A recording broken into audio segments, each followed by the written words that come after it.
როცა რაჭვარების რძალი გავხდი და პირველად ჩემი დედამთილის გამომცხარი ლობიანი გავსინჯე, გასტრონომიული შოკი მივიღე. ვთხოვე ესწავლებინა რეცეპტი, რაზეც მიპასუხა, რომ ტყუილად უნდა იყენებ ჯაფას, მერე ყველა შენ მოგთხოვს გამოცხობას და სანამ ცოცხალი ვარ, მე მოგემსახურებითო.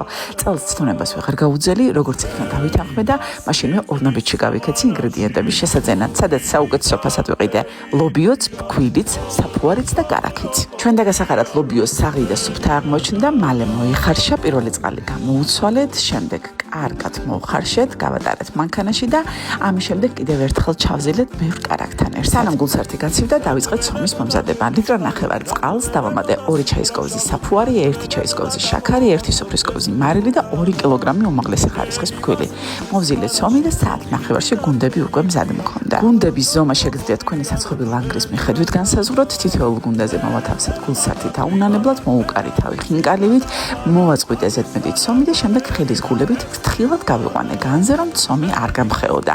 გავუკეთეთ საჰაერო და გამოვაცხოთ მზაობამდე. შემდეგ კი ცხელსვე დაუნანებლად წაუსვეთ კარაქს. გადაჭარბების გარეშე გეტყვი, რომ ასეთი ლობიანი გასინჯული არ გექნება. ძალიან ძნელია თავშეკავება და სიფრთხილე გმართებთ.